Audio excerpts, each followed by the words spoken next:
Hi, my name is Från. I'm the head of the product management at Merida.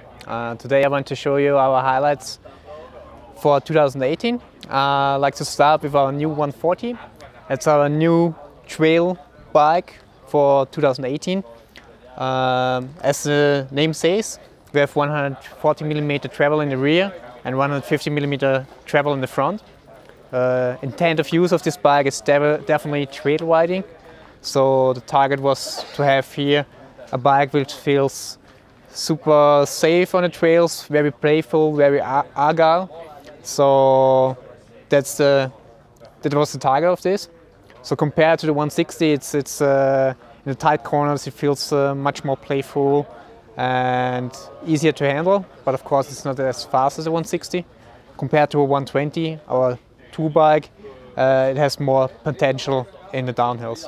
Another point which was super important for us is that to have a price economic bike. So the entry level starts in the low 2,000 euros area, which is I think super interesting because we use a 1150 cassette. So we offer for an entry level bike a really nice one by specific drivetrain. And also here the parts are really best use for trail riding. The model which we see here is the 800 version. We have it in two colors, black and yellow. We have here the GX drivetrain, the new Revelation fork, and also important for us here was on the details. We have our own new designed grips, new designed saddle clamp, our own designed axle, handlebar, stem. All parts I think are looking super nice and working perfectly on the trail. Also here the price is I think pretty interesting. It's in the low 3,000 euro area. So I think it's super important to have this kind of bikes because we see every year bikes for 7, 8, 9,000 euros. Probably not too many people can afford that, and here we have something which works out of the box perfectly on the trails. Also something which is I think pretty nice, our cable routing system.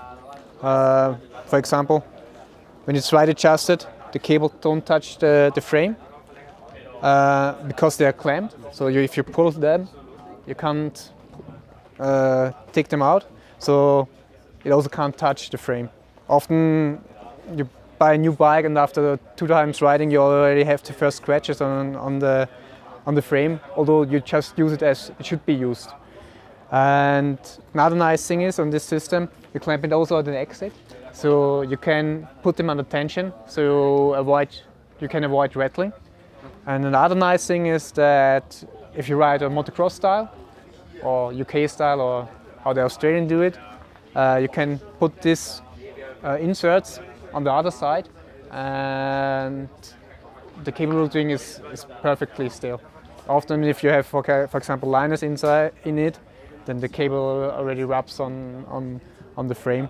Also pretty important is that we use 2.6 tires, so they're a little bit more comfortable than the normal sizing ones, but not that heavy than a plus tire, more predictable, and they offer more traction.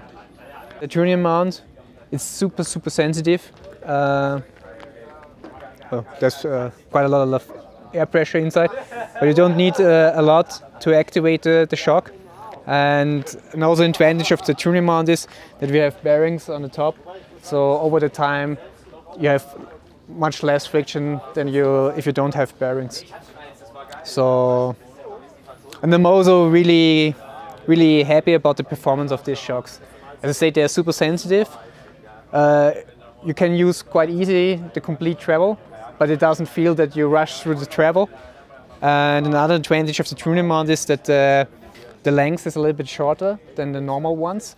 And especially if you have vertical standing shocks, this additional length saving makes your life easier, especially on the small frames and on the e-bikes. Another highlight is our 160 Aluminium. Last year we introduced the carbon version. This year we have also the Aluminium one. The rear triangle is the same as the carbon version. It's an Aluminium one. Only the front triangle is different. So the weight difference is around 400 to 500 grams, depending on the size. Also here for us, the price point was very important. You see here the entry-level version with the 1150 cassette, which I have already talked about at the 140. Also here the specification, I think it's out of the box, it's ready to use for an interesting price point. Okay, that's about our dual suspension highlights for 2018, and I hope to see you on the trails.